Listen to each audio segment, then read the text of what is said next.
ബോളിവുഡ് നടി സണ്ണി ലിയോണിന്റെ സംഗീത പരിപാടിക്ക് കേരള സർവകലാശാല വൈസ് ചാൻസലർ അനുമതി നിഷേധിച്ചതോടെ വെട്ടിലായിരിക്കുകയാണ് പരിപാടി സംഘാടകരായ കാര്യവട്ടം എഞ്ചിനീയറിംഗ് കോളേജ് യൂണിയൻ. സണ്ണിയുടെ പരിപാടി നടക്കാത്ത അവസ്ഥ വന്നാൽ ഇത് സംഘാടകരെ കടക്കെണിയിലാക്കുമെന്ന അവസ്ഥയിലാണ്. ഇതോടെ വിലക്ക് നീക്കാൻ കേരള VCയോട് ആവശ്യപ്പെടാൻ കാര്യവട്ടം എഞ്ചിനീയറിംഗ് കോളേജ് യൂണിയൻ തീരുമാനിച്ചു. സണ്ണി ലിയോണിന്റെ സംഗീത പരിപാടികൾക്കടക്കമുള്ള വിലക്ക് നീക്കാൻ കേരള VCയോട് ആവശ്യപ്പെടാനാണ് കാര്യവട്ടം എഞ്ചിനീയറിംഗ് കോളേജ് യൂണിയന്റെ തീരുമാനം. അഡ്വാൻസ് തുക നൽകിയതടക്കം ചൂണ്ടിക്കാട്ടിയാണ് അനുമതിക്കുള്ള ശ്രമം. അതേസമയം അനുമതി നൽകിയ കോളേജ് പ്രിൻസിപ്പലിനോട് സർവകലാശാല വിശദീകരണം തേടി.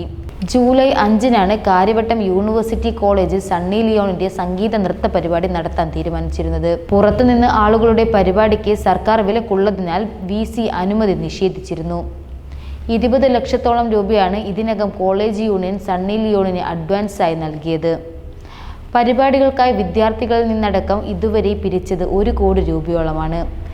ഈ സാഹചര്യത്തിൽ അനുമതിക്കായി VCയെ സമീപിക്കുമെന്നാണ് യൂണിയൻ ചെയർമാൻ T അജ്മൽ അറിയിച്ചത്.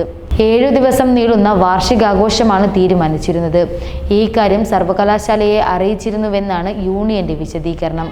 പക്ഷേ സണ്ണി ലിയോൺ പങ്കെടുക്കുന്നതിൽ അനുമതി വാങ്ങിയിരുന്നില്ല.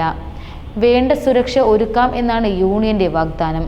പരിപാടി നടന്നില്ലെങ്കിൽ ലക്ഷങ്ങളുടെ ബാധ്യത ഉണ്ടാകുമെന്നാണ് ഭാരവാഹികൾ പറയുന്നത്. അതേസമയം സണ്ണി ലിയോണിന്റെ പോസ്റ്റർ അടിച്ചു പരിപാടിക്കായി മുന്നോട്ട് പോയതിനെ കോളേജ് പ്രിൻസിപ്പാളിനോട് സർവകലാശാല വിശദീകരണം തേടി. സർക്കാർ വിലക്ക് മറികടന്ന് പുറത്തുനിന്നുള്ള കലാകാരന്മാരുടെ പരിപാടിക്ക് എങ്ങനെ അനുമതി നൽകി എന്നാണ് സർക്കാർ ഉന്നയിക്കുന്ന ചോദ്യം. ഈ ചോദ്യത്തിനാണ് പ്രിൻസിപ്പൽ വിശദീകരണം നൽകേണ്ടത്. കുസാറ്റിലെ അപകടത്തിന് ശേഷം ഇത്തരം പരിപാടികൾക്കുള്ള വിലക്ക് ശക്തമായി സർക്കാർ ഉത്തരവ് ഇറക്കിയിരുന്നു.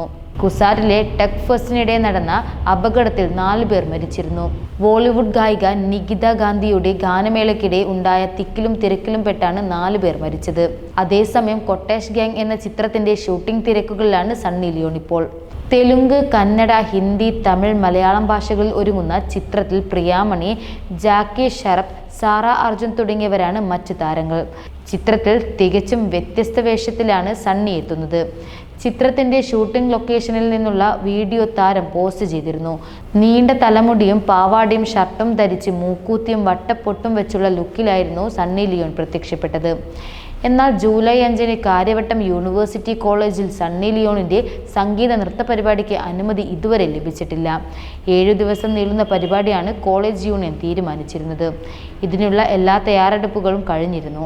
1 കോടിയോളം രൂപയാണ് വിദ്യാർത്ഥികളിൽ നിന്നും പിരിച്ചു വെച്ചിട്ടുള്ളത്. പരിപാടി നടന്നില്ലെങ്കിൽ ഭാരവാഹികൾക്ക് വൻ സാമ്പത്തിക നഷ്ടമാണ് ഉണ്ടാവുക.